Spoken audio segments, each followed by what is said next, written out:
So, glory to God. Amen. Wala tayo bang lahi ngayon. Amen. Hindi ako mag-i-English. Hallelujah. Good morning. Ba't ako English pala yun? Amen. So, glory to God. Amen. By the way, our Thanksgiving will be next week. And Alcor. Dahil marami po mga kapatid ang uwi, so we did a little bit early. So, invited ko po kayo lahat. Amen? So, please join with us at our brethren, they have a lot of preparation now at excited po ang lahat. Amen? And also, glory to God because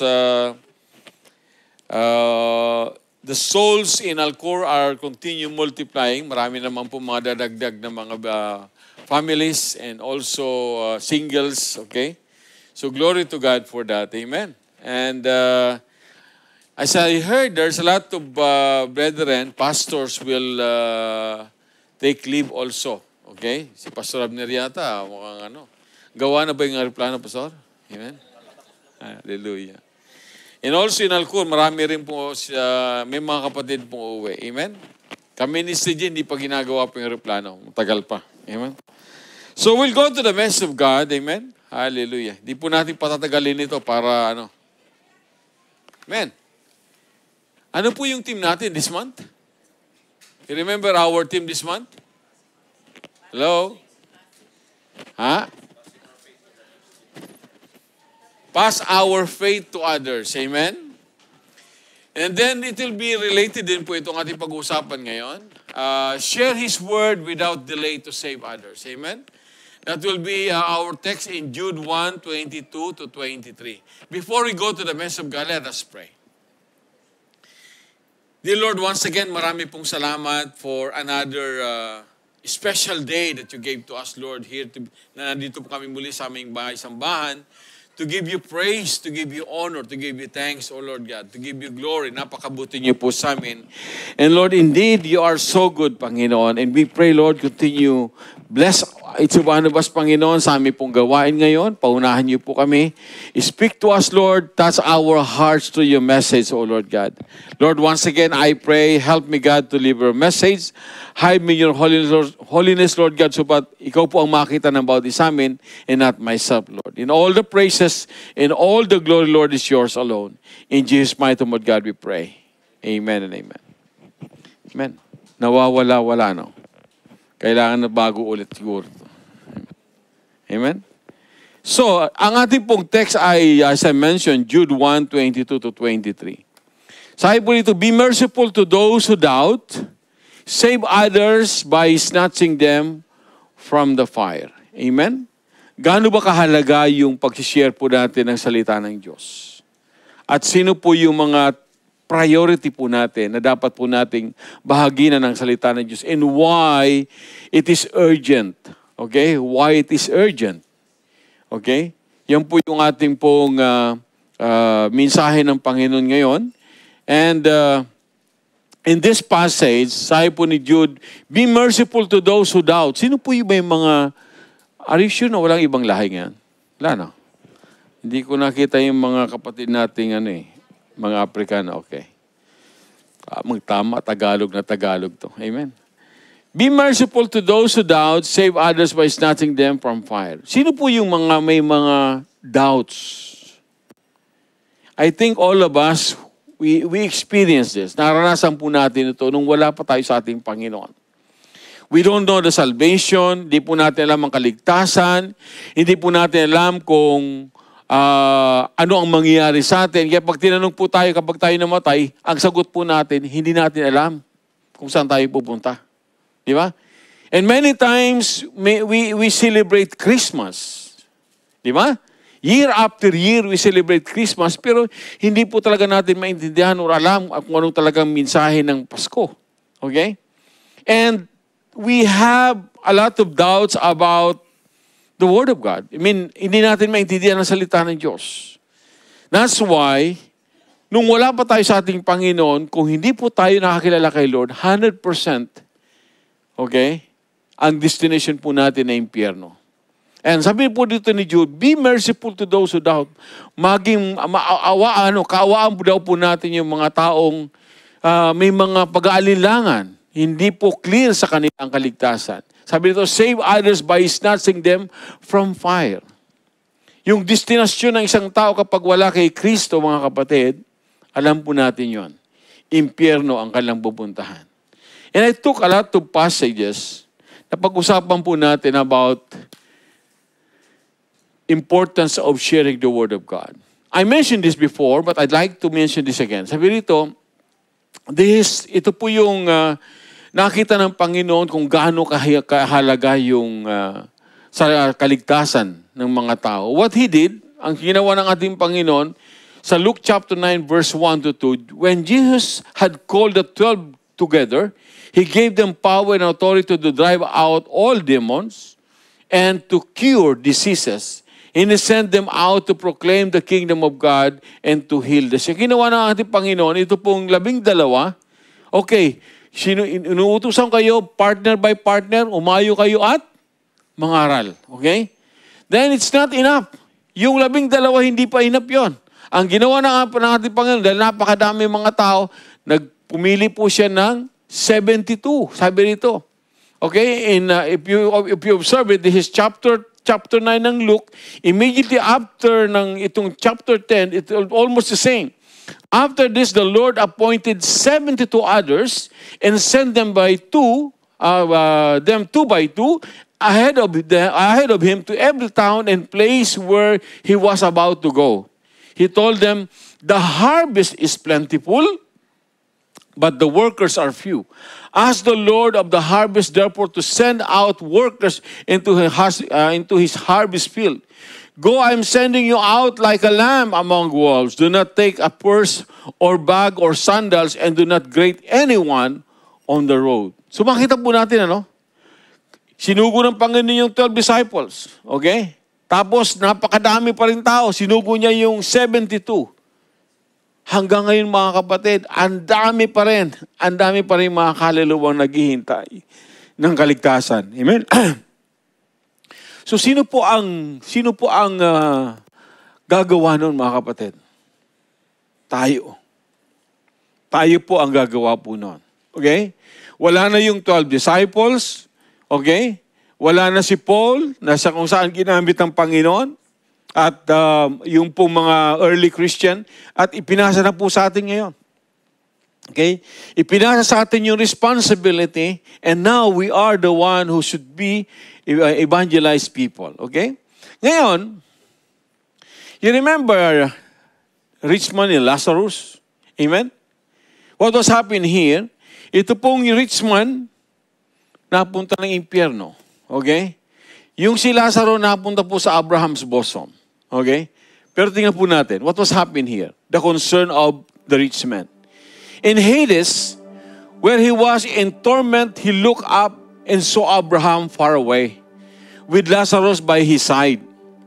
So he called to him, Father Abraham, have pity on me and send Lazarus to dip the tip of his finger in water and cool my tongue, because I'm in agony of this fire. But Abraham replied, Son, remember that in your lifetime you receive your good things, while Lazarus received bad things. But now he comforted here and you are in agony. And beside all this, between us and you, a great chasm has been set in place, so that those who want to go from here to you cannot, nor can anyone cross over from there to us. Then what he said? He answered, Then I beg you, Father, send Lazarus to my family, for I have 5 brothers. Let him warn them so that they will not also come to this place of tormented. Alam niyo po, makita po natin dito, mga kapatid. The hell is real. Amen? Ang impyerno po ay totoo. Now, the concern of this man, ito pong mayaman, yung concern niya po ay mawarningan. Amen? Mawarningan yung mga loved ones nila so that they may not reach also in that place of tormented, yung impyerno. But you know what, mga kapatid? yung concern niya, it's too late. Yung concern niya, hindi na po valid, kapatid. Sana po wag po mangyari sa atin ito. If we really love our loved ones, ngayon pa lang, kapatid. Ngayon pa lang, we have to share the Word of God to them. Kasi kapag nandun na po tayo, hindi na po tayo pwedeng mag-request, Panginoon, pwede po bang magpadala po kayo ng mga mag-present sa, or maybe, example, by chance, okay, napunta po tayo ng impyerno, kagaya po nitong, wag naman sana. Amen? Sana doon tayo sa langit lahat. Amen? Hallelujah. Amen? But remember, those who receive the Lord Jesus Christ, lahat po tayo mga kapatid. Assurance of salvation, lahat po tayo kay Lord tayo pupunta. But my point here is this. Pag tayo po ay pumanaw na, lahat po ng concern po natin, hindi na po natin gawin. Kagaya po dito kay Lazaro, kay itong mayaman. His concern, sabi nito, he answered it, I beg you, Father, send Lazarus to my family. For I have 5 brothers. Ibig sabihin, yung ginagawa niya, or yung mga ginawa niya, ginagawa rin ng kanyang mga kapatid. And 100%, yung 5 kapatid niya, hindi pa rin Kristiyano. At nakakatiyak itong mayaman na ito, kapag hindi sila naaralan ng salita ng Diyos, impyerno rin ang kanilang pupuntahan. You know what's the main point here, brethren? Hanggang buhay pa tayo. Hanggang buhay pa yung mga loved ones po natin. Okay? Samantalahin po natin, kapatid. Do something, kapatid. Do something. Share the Word of God. Napakadali na po mag-share ngayon. By messenger, WhatsApp, whatever. Name it. Everything is there. Okay? Telepono ngayon po ay napakadali na po ng, we can say, communication. Okay? Kahit po mga 10 hours kayo mag-usap sa telepono dahil ang bayad po ay through internet. Nung ako po nasa Saudi Arabia, I experience to fall in line doon po sa mga telephone booth na nasa highway. Okay? At yung po ay nilalaglagan po namin ng coins. Okay? Kahit po napakainit, may mga tao nagpipila po doon para makatawag lang sa loved ones. Okay? At talaga pong sacrifice. But nowadays, very easy, kapatid. So what we can do, kapatid, before it's too late, share the Word of God to our loved ones. Amen? The next one here. Ano po sabi ni Paul? After Paul, he became Christian. For I am not ashamed of the gospel because it is the power of God that brings salvation to everyone who believes. First to the Jews, then to the Gentiles. For in the gospel, the righteousness of God is revealed, a righteousness that is by faith from first to last. Just as written, the righteous will live by faith. Bakit binanggit ito ni Paul? Sabi niya, for I'm not ashamed of the gospel because it is the power of God. Tandaan po natin mga kapatid, walang taong naging Kristiyano na hindi nakarinig ng salita ng Diyos. Amen? Walang taong natulog ka ngayon, pagising mo, Kristiyano ka na. No. Somebody, God used to give you the message of God. Kagaya po sa atin. How we become Christian? Somebody invite us in our church. Somebody give you the Bible. Somebody invited you in Bible study. Amen?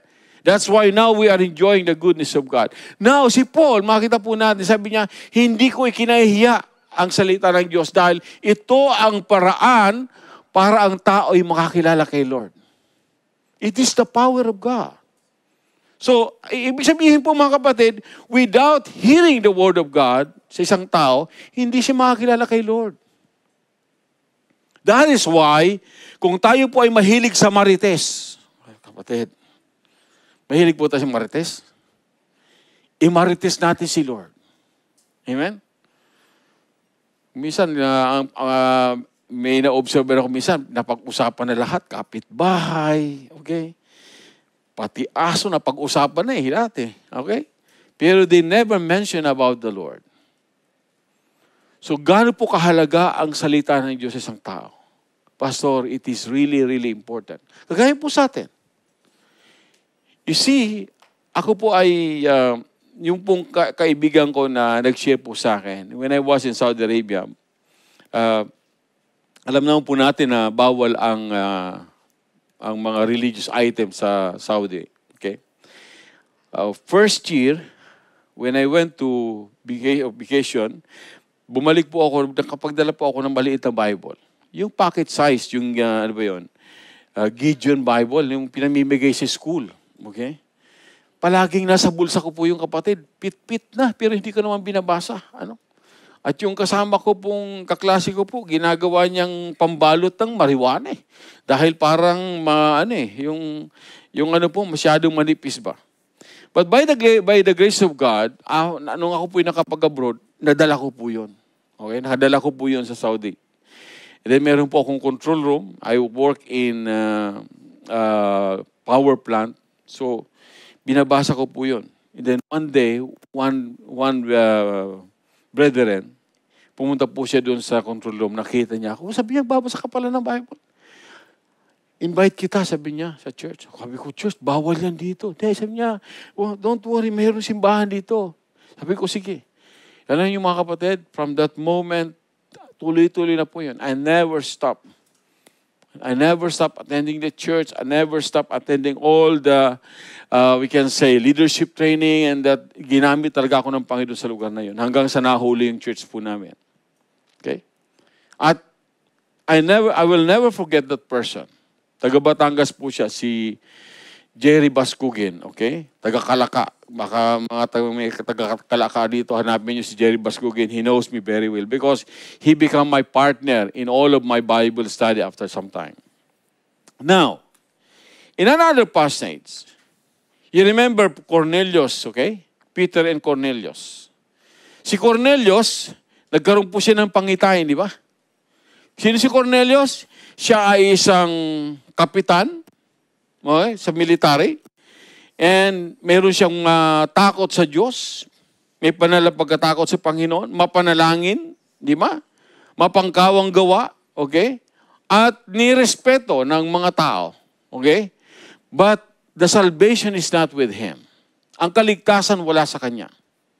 Nagkaroon siya ng pangitain, okay? Then, si Peter ganoon din. Nagkaroon din siya ng pangitain about Cornelius.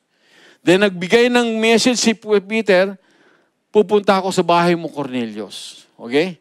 And here, let's jump. By the way, this is from Acts chapter 1, chapter 10 from verse 1 to 48. But I don't like to read all of those story, pero kunin lang po natin yung pinakabuod. The next day, Peter started with them, and some of the believers from Joppa went along. Ibig sabihin, pinauna ni Peter yung mga kapatiran papunta doon kila Cornelius. Okay? The following day, he arrived in Caesarea. Dumating na po si Peter doon sa bahay ni Cornelio. You see what happened? Anong ginawa po ni Cornelio? Before Peter came, before he arrived in his house, Cornelius was expecting them and had called together his relatives and close friends. Hallelujah. Bago dumating si Peter, lahat ng mga kamag-anak niya, hey, dito kayo sa bahay. Lahat ng mga kaibigan niya, okay? Lahat, nandun sa bahay, siguro punong-puno yung bahay nila. Okay? And they listened to the message na dala-dala ni Peter. Hallelujah. And you know what happened here? Let's jump to verse 46 up to 48. Then Peter said, Can anyone keep these people from being baptized with water? They have received the Holy Spirit just as we have. So he ordered that they be baptized in the name of Jesus Christ. Then they asked Peter to stay with them for a few days. Ano po nangyari? Lahat po na doon sa loob ng bahay ni Cornelius, kapatid, hallelujah, naging mananampalataya. Can we apply this, kapatid? Can we apply what Cornelius did? Yes, kapatid. Gamitin po natin yung ating authority bilang isang membro ng ating pamilya. Okay? Ask somebody from kung sino man yung pastor sa lugar nyo, start Bible study in our house. Invite your friends, invite your family. Amen?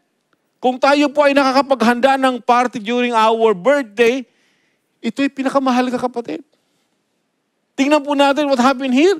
All the people inside of the house, sabi ni Peter, can anyone keep these people from being baptized with water? Sabi nito, they receive also the Holy Spirit. Just as we have. Ibig sabihin, nanampalataya po lahat ng tao na doon sa loob ng bahay ni Cornelius. And the good thing is that, you know why? The action of Cornelius was excellent. Sana po ganun po tayo. Meron tayong concern sa mga loved ones po natin and friends po natin. At napakahalaga po, kapatid, let's have Bible study in our house sa Pilipinas, kapatid. Okay?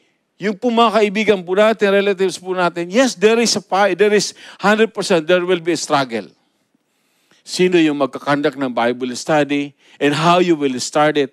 Pray and initiate. Gawin po natin.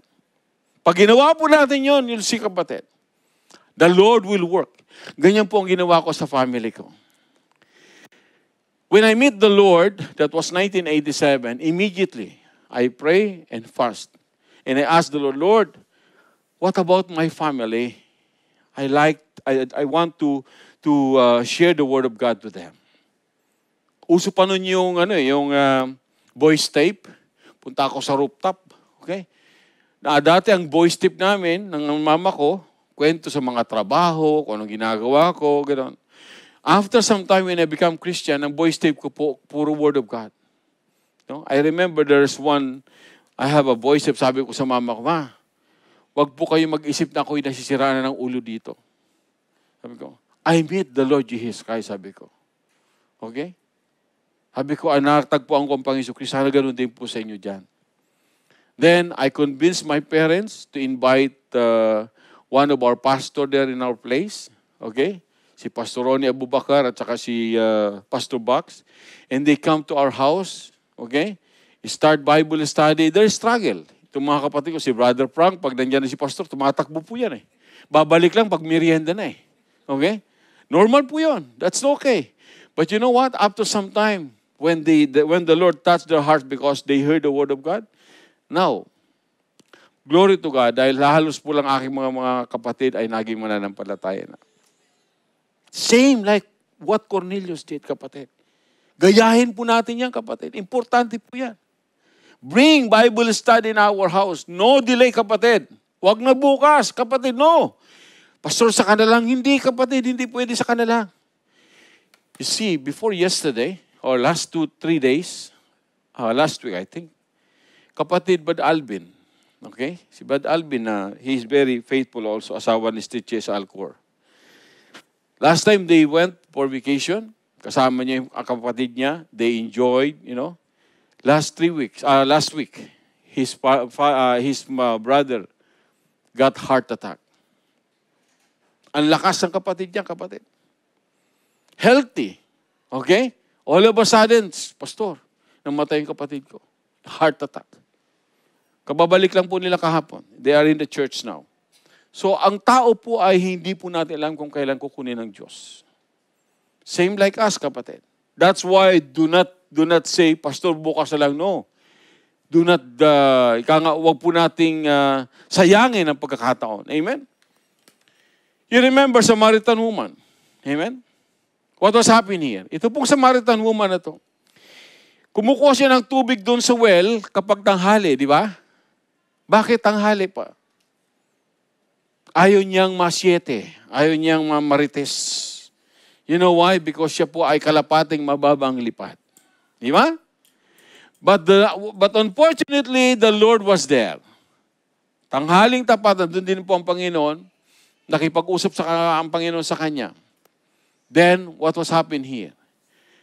After she met the Lord, okay, na-meet niya ang tagapagligtas at siya rin ay nagkaroon ng kaligtasan, of course. Sabi nito. Okay? Na supposed to be, siya po ay nagtatago. Okay? She hid sa mga taga roon. What happened? Then, leaving her water jar, the woman went back to the town and said to the people, hindi na po siya nahiya. Wala na yung pagtatago niya rito. Wala na, kinapalan niya na yung mukha niya. Sabi niya rito, "Come, see a man who told me everything I ever did. Could this be the Messiah?" So they came out to the town and made their way toward him. Ano ginawa ng babae? Iniwan niya na yung pang-igib niya. Pumunta siya doon sa mga tao, wala nang tago-tago. "Hey, natagpuan ko si Jesus Christ. Come out, come out, come out." Alam niyo po mga tao, naglabasan po kapatid. Naglabasan. Pinuntahan niya si Jesus. Sabi rito, verse 19. So many of Samaritan from the town believed in him because of the woman's testimony. Hallelujah. Amen? "He told me everything I ever did." So when the Samaritan came to him, they urged him to stay with them, and he stayed 2 days, and because of his word, many more become believers. Hallelujah. Tingnan po natin. Ito pong babae na to. Hindi po siya nahiyang magpatotoo, kapatid. Like, kagaya rin po sa ating kapatid. Huwag po tayong mahihiya na tayo tawaging born again. Huwag po tayong mahihiya na tawaging Kristiyano. Huwag po natin ikakahiya na nagdadala tayo ng Biblia, kapatid. Ipagsigawan natin, I am what?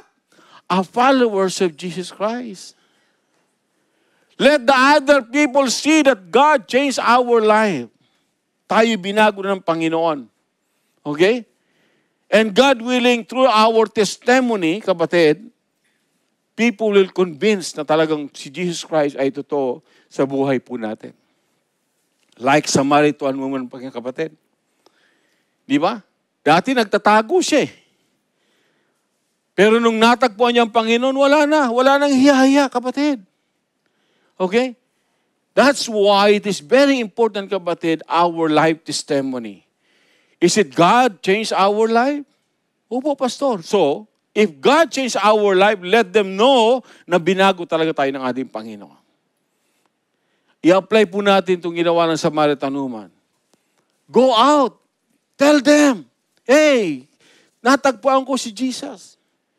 Invite people. Invite your friends, your relatives here in Qatar. Amen? Dalhin po natin dito yung mga classmate po natin, kapatid. Hallelujah. Importante yan. Amen? What about the 4 friends? I love this story. While Jesus Christ was very busy inside the house, preaching or sharing the Word of God, meron pong 4 na magkakaibigan na mananampalataya rin. And they are so concerned about his friend.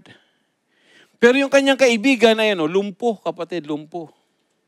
But they want to take him to the Lord. Wala silang madaanan, sabi dito. A few days later, when Jesus again entered Capernaum, the people heard that he had come home. They gathered in such large number that there was no room left. Not even outside the door. And he preached the word to them. Some men came bringing to him a paralyzed man, carried by 4 of them. Since they could not get him to Jesus because of the crowd, they made an opening in the roof above Jesus by digging through it and went lower the mat the man was lying on.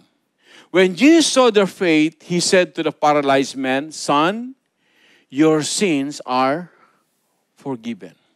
Saan po kayo nakakita ang ganitong 4 na tao na they are so concerned, okay, na dala-dala nila yung tao, maabot lang, o madala lang nila kay Jesus Christ. Amen? Biro mo, binakbak po nila yung bubong. Kasi po, by the way, ang kanila po mga bubong, hindi po naman ganitong konkreto. Kasi pag ito, kailangan mo ng jackhammer niyan, kapatid. At madidimanda tayo ng may-ari niyan. Yung mga bahay po no time ay gawa lang po yan sa mga, yung like mud, tapos may mga yung pawid or something, na talagang madali naman siyang bakbakin, okay? Pero actually, it's not easy. You know why? Una po, yung pong ginawa po nila, amazing po yan. Pero bakbakin mo yung bubong, okay? At ilo-lower mo yung tao. By the way, I remember when I was in Katargas, ako po yung like example, in charge, okay? I work in a shift, and then pag may lahat responsibility mo process, maintenance, barko. Pag may dumating na barko, ako rin ang aharap dun sa kapitan, makipag-meeting, to know how much quantity they want, what is the flow rate required, okay? Something like that. Then nakita ko sa barko, na-meet ko si kapitan, hey Kap, how are you? Sit kami, upo kami sa opisina nila. Okay, how much the quantity? Okay, Kap. How much the flow rate? Okay. So, madaling sabi, all the documents, both sides agreed and I signed. After the meeting sa kapitan, he's looked like he wants to say something to me. Okay? Pero nag-aalangan siya Nag-gets ko na siya Sabi niya, Sir, sabi ng kapitan, can I talk to you personally? Yeah, sabi ko, why not? Tapos, binulong ako, sabi niya, I have a problem. Yeah, okay.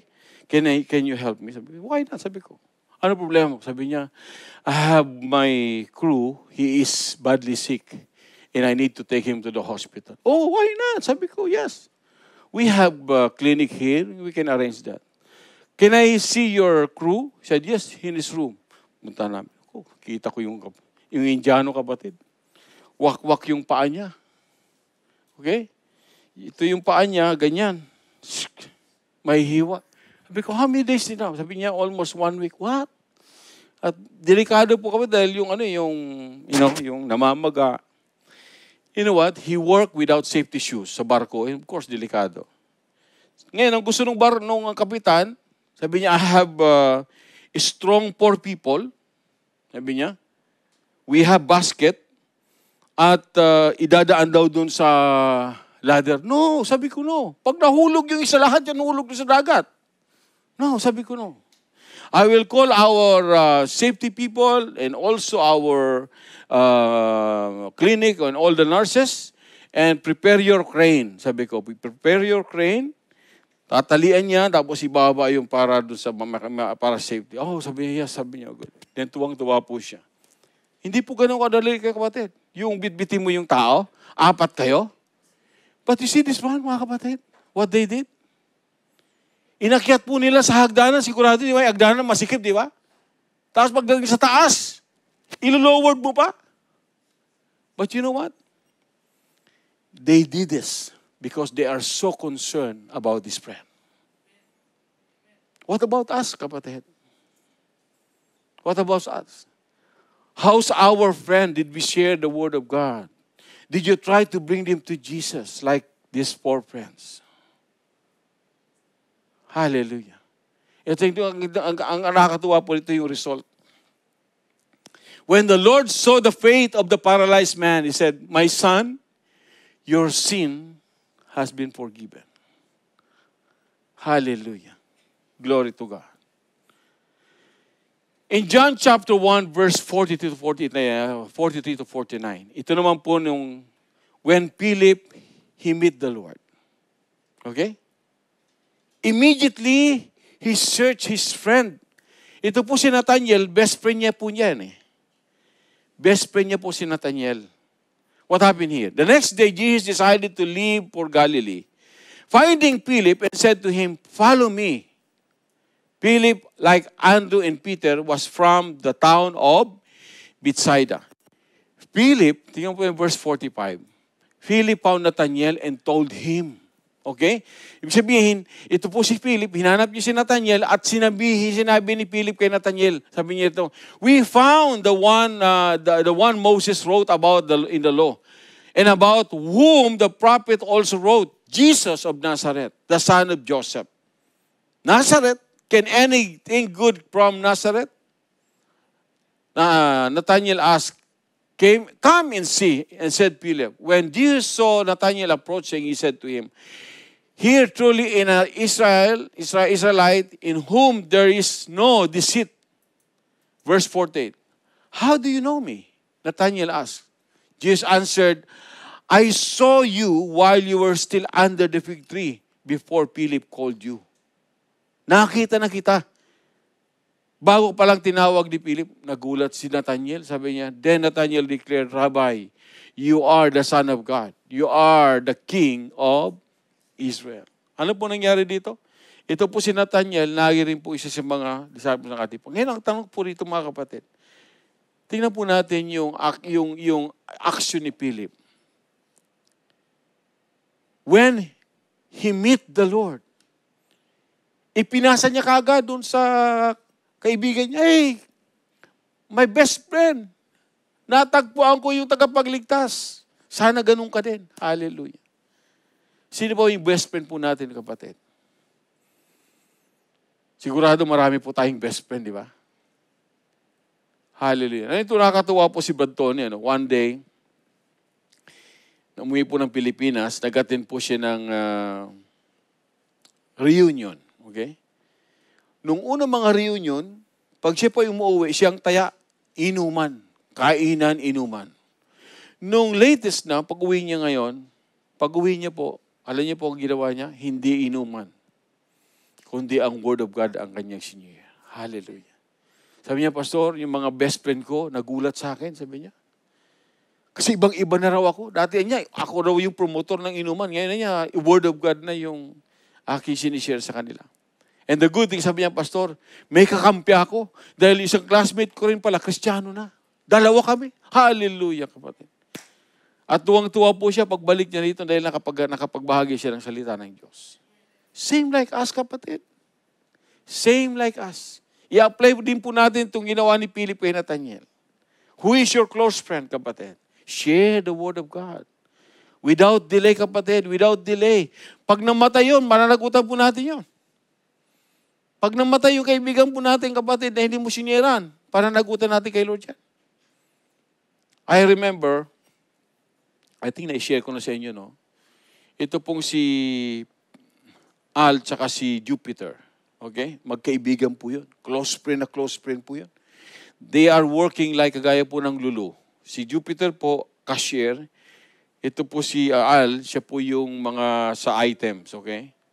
So madaling sabi, everyday magkasama sila, sa kwarto magkasama sila. Then one day, I went to their shop. Bumili po ako ng isda, no? And then while I was waiting, sinisiran ko itong Jupiter, okay? Sabi ko, Brad, 2 tao lang ang tao dito sa lupa. Sinasabi po ng banal na kasulatan, if you are belong to Jesus, you are the Son of God. You are children of God. Part ka ng mga anak ng Diyos. Pero pag wala kay Jesus, ang tatay mo si Satan. Hindi ka anak ng Diyos. Sabi ni Jupiter, totoo po yung pastor. Yeah, sinasabi sa Bible yun. Very clear. Okay. Pagkatapos, kinuha ko na isda. Then, umalis na ako. Itong Jupiter, sinabi niya kay Al, alam mo, sinabi ni pastor, naniniwala ako doon. We need to accept Jesus Christ. Sabi ni Al, ikaw lang eh. Ang tagal-tagal ko nang tumanggap kay Lord. Ang tagal-tagal ko na nag-aatin dyan. Nagalit po itong Jupiter sa kanya. Sabi niya, wala kang kwentang kaibigan. Sabi niya, araw-araw magkasama tayo, but you never mention about your faith to the Lord. Totoo yun ba? Ibig sabihin, kung talagang kaibigan natin yung isang tao, you have to share the Word of God. Amen? You have to share the Word of God. Maging si Peter at May, mga kasama ko rin po sa Abu Dhabi. One day we have Bible study. After Bible study, pag-iaralan po namin yung salvation. After Bible study, I give altar call. Those who want to accept Christ. Okay? Pwede pong tumayo at lumapit para mag-pray tayo. Kinakalabit ni Sister May yung asawa niya. Mahal, tanggap na tayo kay Lord. Sabi niya. Sabi ni Peter, mahal ikaw na lang. Agulat yung kubae, Sister May. Ba't ako na lang? Sige na, ikaw na lang. Then, Nag-altar call, tapos na, tumanggap si Sister May. Pagkatapos ng Bible study, nag-usap yung dalawa. Bakit ako lang? Kasi mahal, matagal na akong tumanggap kay Lord nung pa sa Pilipinas. 3 taon na, mahal. 3 taon! Hanggang ngayon, di mo sinishare sa akin. Sabi niya, you know what? Hindi niya kinausap yung asawa niya for 1 week. Alam mo katwiran niya? Paano kung namatay ako? Na hindi ko tinanggap si Jesus Christ, sana ako pupunta impyerno. Siguro hindi mo talaga ako mahal. Hindi naman gano'n. Sabi niya, nahihiya lang ako. Sabi niya, hindi. Hindi katwiran yun. It's right. Mga kapatid, talagang seryoso po yun, ha?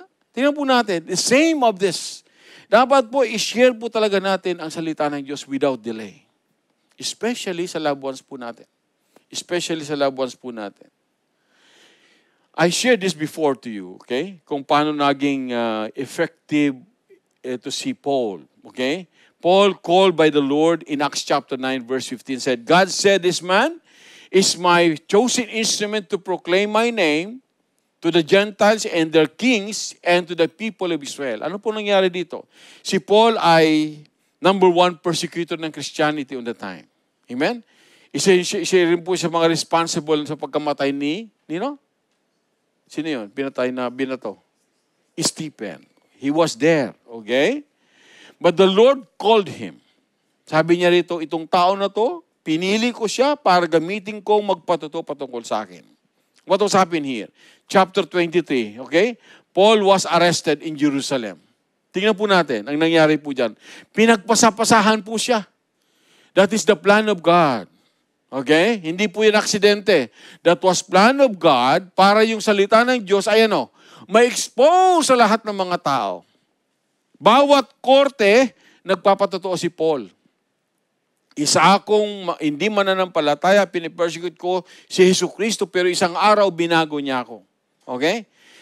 Sabi rito, Paul with Sanhedrin, doon nagpatotoo. Okay? Then Paul transferred to Caesarea with 470 guard. Biro mo? Isa lang mag-isa, 470 ang guard niya. Patapos, nagpatotoo siya doon. Tapos, nilipat na naman siya kanino? Kay Felix naman. Okay? From Felix, nilipat naman siya kanino? Kay Festus naman. From Festus, nilipat naman siya kay Agrippa. From Agrippa, tapos pinadala sa Rome. Okay? Na marami siyang gwardiya. Okay? At napunta siya doon sa Malta, doon sa island of Malta. At nakarating po siya ng Rome. Alam niyo po, hindi po ito pa, nakakita po kayo ng nung, lalo po kayo, uso sa atin, no? Yung blood, ano ba ang tawag yun? Ha? Blood bulsa? Billion, pinag-uusapan, ano? Tingnan po natin kapag may mga hearing, buong bansa at ang dami pong tao ang nakikinig at nanduroon, sa madaling sabi. Just imagine, parang si Paul, false accusation, okay? Dahil tina-charge si Paul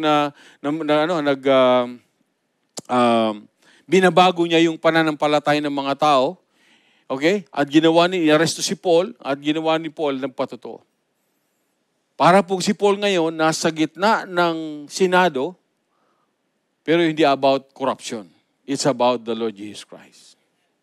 At niyo po mga kapatid, thousands of people, 100%, hear the word of God. Kasi hindi lang po isang korte yan eh. Okay? Ang dami niya court by court.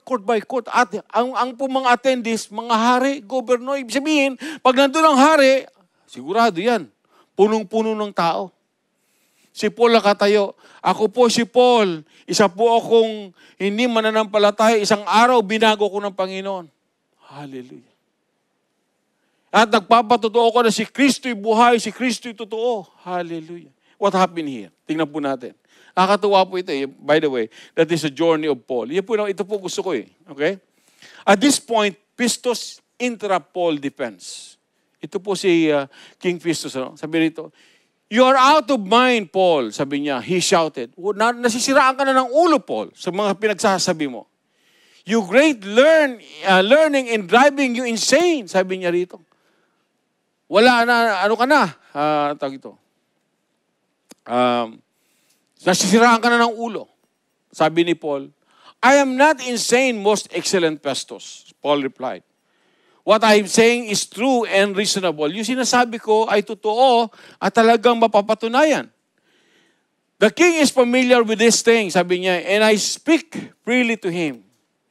I am convinced that none of this has escaped his notice because it was not done in a corner. I highlight this because it was not done in a corner. Ano po yun? Ito po yung kamatayan ni Jesus. When Jesus Christ crucified, mga kapatid, hindi lang po kukunti ang tao nakakaalam. Lahat po ng mga bayan, bansa, doon sa karatig bansa ng Jerusalem, Israel, alam po nila.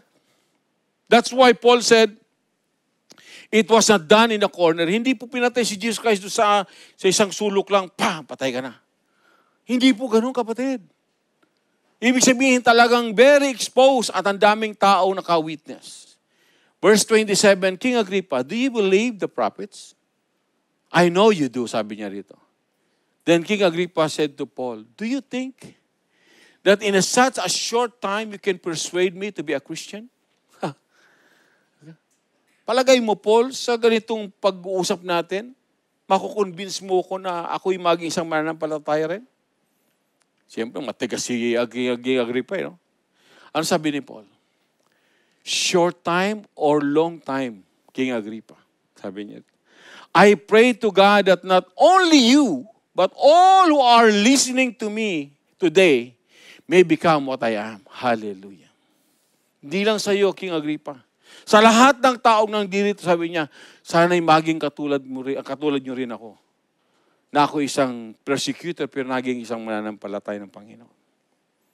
Alam niyo po, that's why among the disciples ng ating Panginoon, si Paul po ang pinakamaraming accomplishment when it comes to spiritual accomplishment sa ministry. Hallelujah. Why we need? Ano po ang prinsipyo or ano po talaga ang dahilan kung bakit kailangan tayong magsumikap para mangaral ang salita ng Diyos? Because the hell is true. Sabi po ng Revelation chapter 21 verse 8. But the cowardly, the unbelieving, the vile, the murderers, the sexually immoral, those who practice magic arts, the idolaters, and all liars, sabi rito, they will be consigned to the fiery lake of burning sulfur. This is the second death. Burning sulfur, kapatid. My specialty in my work is sulfur sa refinery. Okay? Yung pong sinusunog, makikita niyo po yung flare, that is toxic gas. Okay? That is H2S. So, dito po, bawal po yung sinusunog yung toxic gas kasi yung pong pollutions. Nabubutas yung ozone layer natin. Okay? So, ang gobyerno po dito, kinonvert po nila from H2S, ginawa po nilang sulfur. And that's my specialty. Okay? Ang sulfur po, ang principle is like candle. Ang candle kapag malamig, matigas, di ba?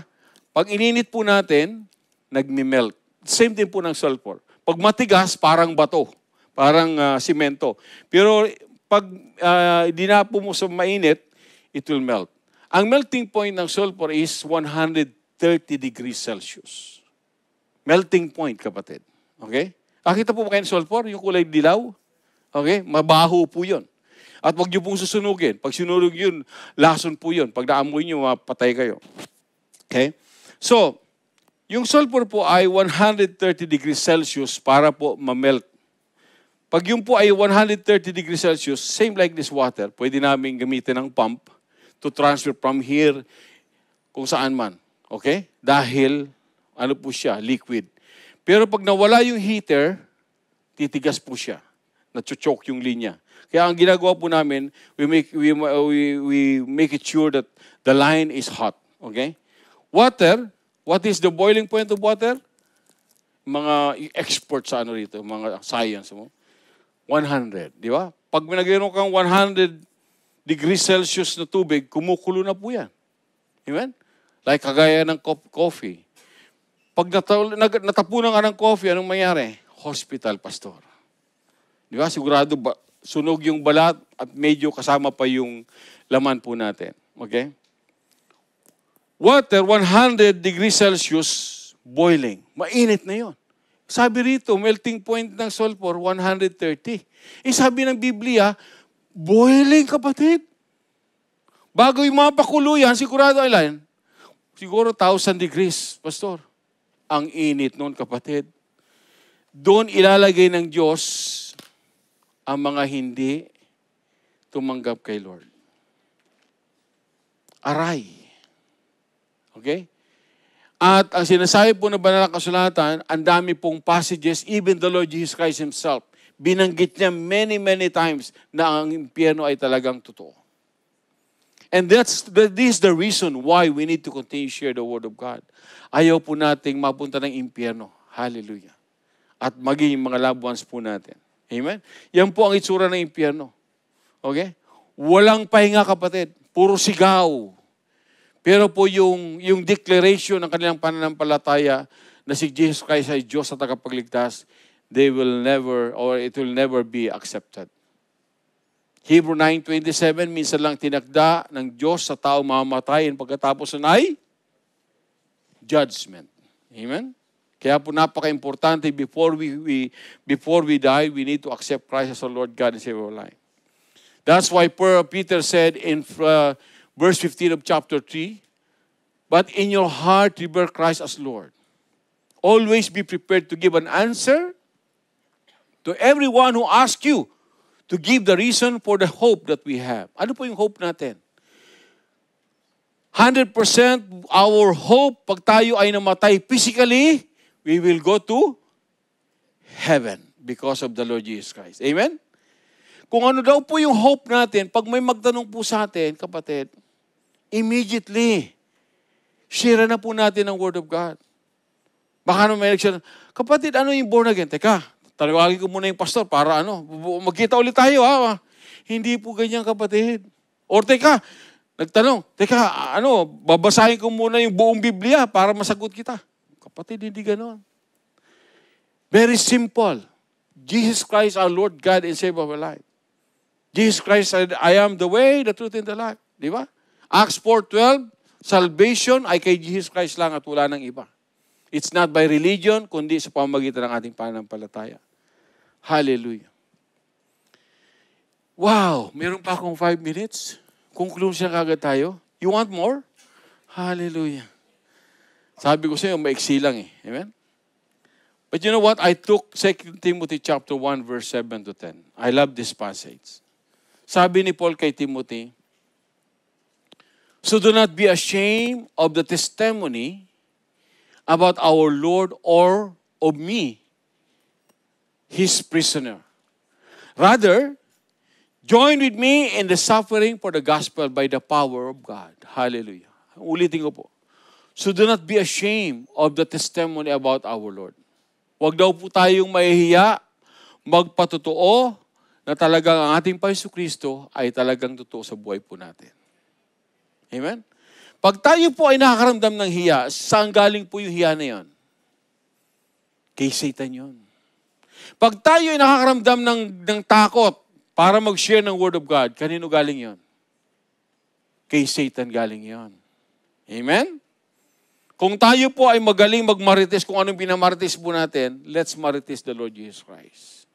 Amen? Ang sabi po rito, He has saved us and called us to a holy life, not because of anything we have done, but because of His own purpose in grace. Niligtas tayo ng ating Panginoon by His grace. And not because of what we've done, yung mga good works po natin.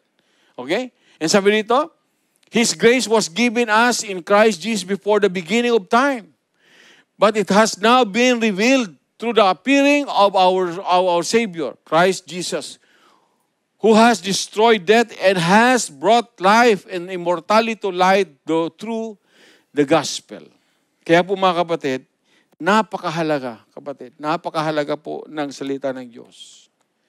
Share the Word of God before it's too late, kapatid. Share the Word of God before it's too late. Amen? Kanina po, before I came, na-meet ko po si Brother Alvin at saka si Tiche. It comes to my mind, tinanong ko si Brother Alvin, kapatid, Na-settled na yung family nung kapatid ko. Pastor, okay na, praise God, sabi niya. Last question, which is very important. Sabi ko, kapatid, yung brother mo ba tumanggap kay Lord bago namatay? Siya, Pastor, yes. Last May lang. Itong nakaraang lang May. Last May daw, tumanggap kay Lord at nagpa-water baptize. Oh, hallelujah. Glory to God. Very close, kapatid. Very close. Ang kapatid niya po ay bata pa kapatid. And it's very young and also strong and healthy. Tingnan po natin. The life that we have, ang Diyos lang po nakakaalam. Even our loved ones. Okay? Kaya hindi po natin alam kung kailan tayo kunin ng Panginoon. Even our loved ones. That's why hanggang buhay, share na po natin ang Word of God. Without delay. Ito po natin yung ating pong title, yung ating text sa James. Napakasabi nyo? Jude chapter 1, verse 23. Ano po sabi roon? Ulitin ko po. Be merciful to those who doubt. Save others by? It's nothing to them by prayer. We enjoy the salvation that the Lord gave to us now. Amen? Napakasarap na kay Lord. Amen? Napakasarap. Wala na yung takot. Amen? What about the others, kapatid? What about the others? What about our loved ones, our friends? I hope and I pray that this message, it give us encourage to continue share the Word of God. Amen? God called us to witness the other people. Amen? Tumayo po tayong lahat, mga kapatid. Hallelujah. Let us pray. Dear Lord, once again, marami pong salamat for the message that you gave to us, Lord. Indeed, Lord, you remind us, O Lord God, the importance of continue sharing your words, your message to others, Lord God, na sila rin, Panginoon, ay makarinig ng yung pong magandang balita, Panginoon. And Lord, we pray sa bawat isa amin, habang po kami may lakas at may buhay, Panginoon, Lord, gamitin niyo po kami na maging channel of blessing sa mga tao na kapaligid po sa amin. Especially, Lord God, sa mga mahal po namin sa buhay, Panginoon. Lord, fill us with your Holy Spirit. Alisin niyo po, Panginoon, sa amin yung fear, yung hiya, Panginoon, at maging bold po kami, O Ama, to share your gospel, Panginoon, sa mga tao na kailangan, Lord God. Maraming salamat, Panginoon. Samahan niyo po kayo palagi, Panginoon, tuwing kami lalakad, na mabuka po namin ang aming mga bibig, Panginoon, to testify your goodness in our life, O God. Maraming po salamat. All of this, Lord, once again we pray in Jesus' mighty name. Amen and amen. God bless po, mga kapatid.